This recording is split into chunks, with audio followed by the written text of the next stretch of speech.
आदरणीय किसान साथियों, आज हम एक दो विषय को लेकर के लाइव आए हैं।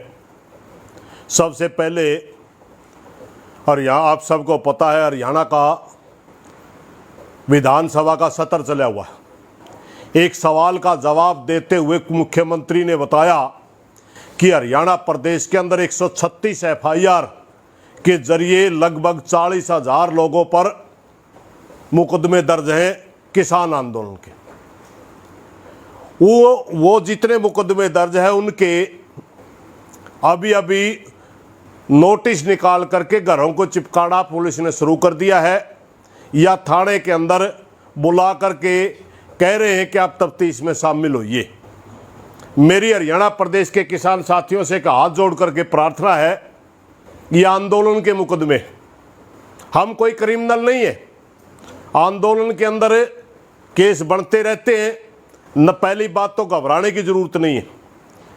दूसरी बात, अगर हमने पेश ही होना पड़ गया, एक स्थिति आ गई कहीं, तो हम सारे इकट्ठे पेश होंगे। 40 के 40,000 एक दिन ही गिरफ्तारियां देंगे।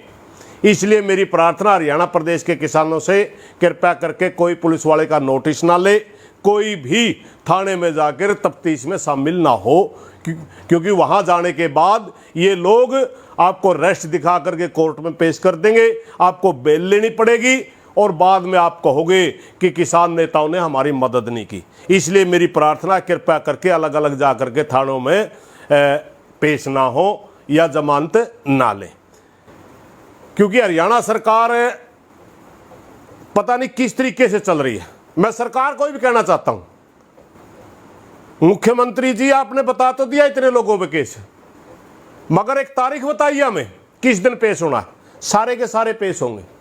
क्या आपके पास इतनी जेलें हैं कि पूरे हरियाणा प्रदेश के किसानों को आप एक दिन रोक सकते हैं? पर मुख्यमंत्री जी ध्यान दीजिए, आपको पता है ये सारे के सारे केस फर्जी हैं, निर्दोष हैं। ये किसान सारे, हम आपका विरोध क्यों कर रहे हैं इस बात का भी आपको पता है, क्योंकि हमने आपको कुर्सी जिसलिए दी थी, आप अपना कर्तव्य का सही तरीके से निर्वाह नहीं कर रहे। आप हरियाणा के किसानों की आवाज लेके मोदी के ऊपर दबाव नहीं बना रहे, हम आपका विरोध इसलिए कर रहे हैं। दूसरी बात, आप एक बड़ा किसानों को मारने के लिए एक बिल लेकर के आए।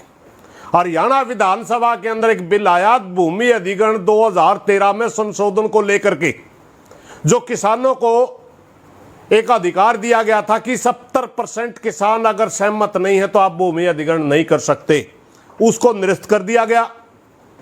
जो एक उसके अंदर किसान को अधिकार था, अगर किसी किसान की भूमि के अंदर मकान आता है तो उसको पुनर्वास के लिए प्लाट दिया जाएगा, पुनर्वास करके ही उठाया जा सकता है, वो भी निरस्त कर दिया गया।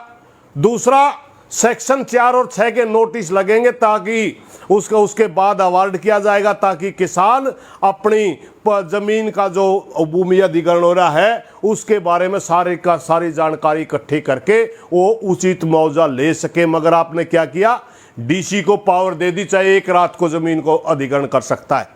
हमें आपकी मंशा का पता है, हमें पता है कि आप हाईवे के किनारे, आप रेलवे के किनारे 1 किलोमीटर इधर 1 किलोमीटर उधर औद्योगिक कॉरिडोर के नाम से किसानों की जमीन हड़पेंगे, किसानों को बर्बाद करने पर आप तुले हुए हैं। इसलिए हम इस कानून का, इस संशोधन का पूरे हरियाणा प्रदेश का किसान विरोध करता है, क्योंकि हम इस देश के नागरिक हैं। आप हमारे ऊपर तानाशाही नहीं थोप सकते, आपका ये फैसला तानाशाही है। जो भारत सरकार का कानून हमें अधिकार देता है 70% किसान की रजामंदी, हमें वही कानून मंजूर है, आपका कानून मंजूर नहीं है। हम आपसे फिर प्रार्थना करते हैं, हरियाणा की सरकार दोबारा ध्यान दे इस बात के ऊपर कि किसान को मारने का काम ना करे। ये हमारे हरियाणा प्रदेश के अंदर पहले ही 12-13 धरने चले हुए हैं अधिग्रहण के। ये मामला आपका बहुत ही गलत दिशा में लेके जाएगा। आप इस तरह किसान के साथ जबरदस्ती नहीं कर सकते। ये बड़ा निंदनीय है कि आप इस किस्म की सोच रखते हैं। किसान के हक की बजाय पूरी तरह किसान विरोधी फैसले आप ले रहे हैं। कृपया करके इस संशोधन को वापस लीजिए। तीसरा टॉपिक जो भारत सरकार से संबंधित है, एक जमाना था, प्रधानमंत्री जी ने एक बड़ा पॉपुलर डायलॉग बोला था, देश नहीं बिकने दूंगा। और ये कह करके सरकार की 13 संपत्तियां बाजार में रख दी ऑक्शन के लिए, बिकने के लिए। मैं आपको बताता हूं कौन कौन सी संपत्ति है।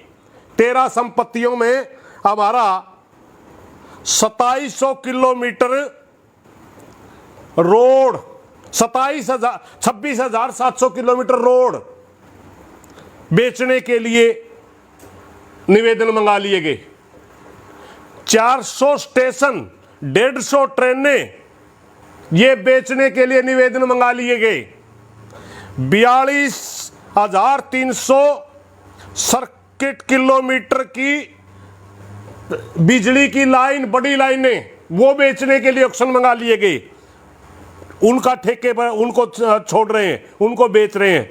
8,000 किलोमीटर की पाइपलाइन बेच रहे हैं।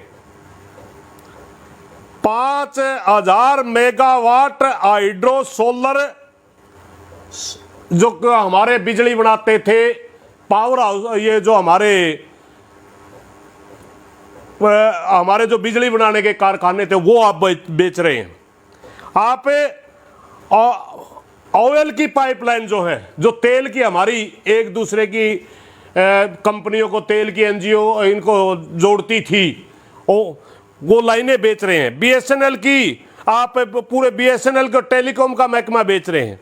आप माइनिंग 160 कोल माइनिंग बेच रहे हैं। आप 21 प्रोजेक्ट एएआई और 31 प्रोजेक्ट पोर्ट बंदरगाहें बेच रहे हैं। आप स्टेडियम बेच रहे हैं, 2 बड़े बड़े स्टेडियम जो 11,000 करोड़ की कीमत जिनको रखी गई है। 13 सरकारी प्रॉपर्टियां बेचने के लिए बाजार में आपने सेल लगा दी पूरे देश की। कहां गया हुआ आपका नारा, देश नहीं बिकने दूंगा? क्यों पूरे देश को बेच के खा रहे हैं? आखिर क्या बिगाड़ा इस देश ने आपको? एक जमाना था कि अंग्रेजों ने पूंजीवाद चलाया था, उनकी चमड़ी का हमें पता था कि ये पूंजीवादी लोग हमारे देश को लूटने के लिए आए। मगर आप तो हमारे देश के हैं। आप क्यों पूरी सारी दुनिया की कंपनियों को बुला करके हमारे देश की प्रॉपर्टी को बेच रहे हैं?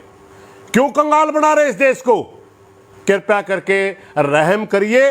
हम आपकी इस नीति की निंदा करते हैं और भारत सरकार से मांग करते हैं कि आप इनसे पीछे हटिए, क्योंकि ये व्यवस्था जब से चली है, ये व्यवस्था 1991 में ये कह करके आप ले आए थे कि ये रोजगार देगी, ये पूरे देश का में विकास करेगी, ये नई नई टेक्नोलॉजी ला करके आप अपने आप पैरों पर खड़ी करेगी। आज पूरे देश के अंदर बेरोजगारी का ये आलम है कि आज इस देश के अंदर लगभग 20 करोड़ लोग सड़कों पर घूम रहे हैं।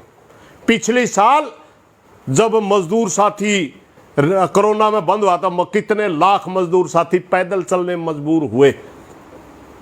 कृषि का क्षेत्र था जो वो आपने बेच दिया। मेरी भारत सरकार से प्रार्थना है, जब ये व्यवस्था हमारे देश को बर्बाद कर रही है, क्यों डो रहे हैं आप? क्यों एक लाइन पर चल रहे हैं? क्यों बेच रहे हैं सारे उस देश को? इसलिए पुनर्विचार कीजिए। हमारे देश के नौजवानों के साथ धोखा मत करिए। इनको रोजगार की जरूरत है, अच्छे हॉस्पिटल की जरूरत है, अच्छी शिक्षा की जरूरत है, अच्छी यूनिवर्सिटी कॉलेजों की जरूरत है। इसलिए प्रधानमंत्री जी इनके ऊपर दोबारा विचार करिए, वरना ये देश आपको कभी माफ नहीं करेगा। जो बातें आपने की उन्होंने 100% आपने उल्टा किया है। देश नहीं बिकने दूंगा कह करके पूरा देश को बेच रहे हैं। इन्हीं बातों के साथ मैं पुनः प्रार्थना करते हुए कि आप अपने नीति के ऊपर पुनर्विचार करिए। धन्यवाद।